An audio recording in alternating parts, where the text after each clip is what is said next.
Rekan-rekan mahasiswa, selamat datang kembali di perkuliahan pengenalan komputasi. Hari ini kita akan melanjutkan struktur data prosedural menggunakan software Python atau bahasa pemrograman Python seperti yang telah kita bahas pada hari Rabu lalu ya. Jadi seperti yang saya sudah jelaskan, ini adalah lanjutan dari apa yang sudah kita pelajari sebelumnya. Jadi akan banyak latihan di sini ya.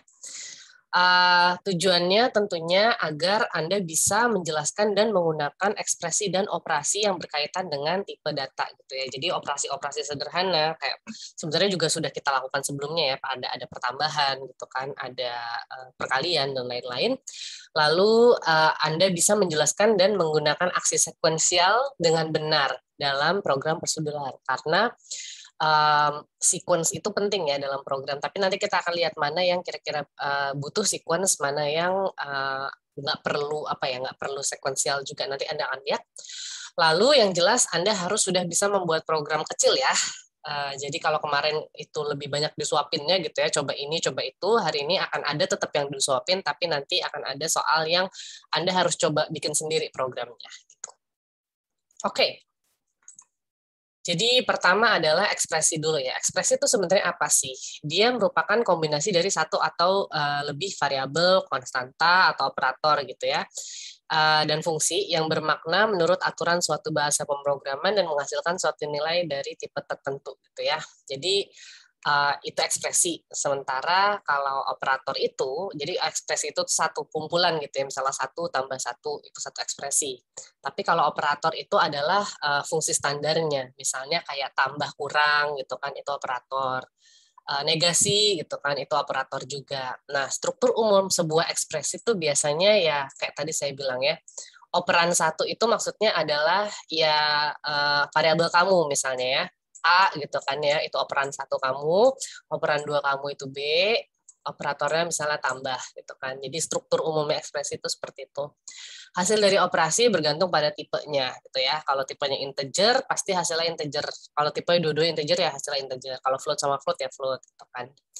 Nah, operan itu bisa nilai ya, bisa variabel, ini variabel kalau A sama B ya, atau misalnya dia kalau nilai itu kan berarti 1 tambah 2 misalnya, atau dia itu sebuah konstanta, kayak pi gitu kan, konstanta gitu kan, atau bisa juga dia ekspresi lain, misalnya dia itu A ditambah dalam kurung B kurang C gitu kan, nah itu udah ekspresi lain lagi juga bisa. Nah, ekspresi itu tuh ada 2 jenis ya ekspresi. Pertama itu ekspresi yang biner, itu biasanya 2 operan ya, 2 operan. Jadi kayak tadi A tambah 5, ini adalah operasi biner, ekspresi biner, sorry. Kalau ekspresi uner, dia itu hanya 1 operan. Biasanya itu negasi gitu, kayak not found misalnya. Kayak tidak gitu loh, kalau misalnya bahasa logika gitu, yang kayak gini loh, tidak 1. Jadi kalau dia bukan 1, ya maka lakukan apa misalnya kayak gitu. Jadi kalau hanya 1 operan itu uner. Terus jenis-jenisnya itu ada ekspresi aritmatika, itu kalau numerik tentunya kamu nggak bisa ya mengoperasikan numerik dengan string gitu misalnya. Ada juga relasional gitu ya, relasional itu tuh logik gitu ya, jika A maka B gitu, A lebih besar dari A lebih besar dari 50 itu benar atau tidak, itu relasional. Terus habis itu ada juga logika itu juga boolean gitu ya. Nah, seperti tadi. Jadi kalau penjumlahan ya, yang standar sih gitu ya. Ini kalian kelihatan kan angkanya jika A 10 dan B 21, maka A plus B 31.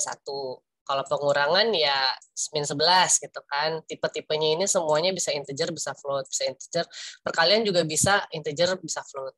Kalau pembagian bulat, dia akan hanya integer, namanya juga pembagian bulat ya. Jadi 21 dibagi 10, dia akan 2 aja angkanya. Tapi kalau pembagiannya real yang biasa, dia itu adalah ya 2,1.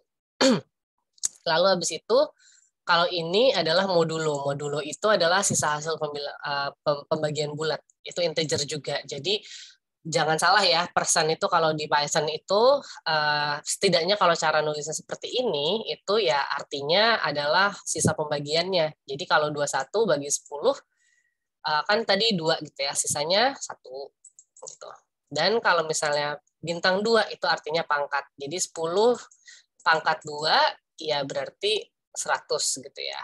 Jadi pangkat itu seperti ini, diingat-ingat ya. Lalu ada juga yang relasional yang tadi bilang lebih dari, kurang dari gitu kan. Ini sama dengan gitu kan. Tipenya bisa integer, karakter, string, boolean gitu kan. Kebanyakan seperti itu. Nah, jadi kalau misalnya A itu 10, B itu 21, dibilang A sama dengan B, sama dengannya 2 kali ya. Ya, beda.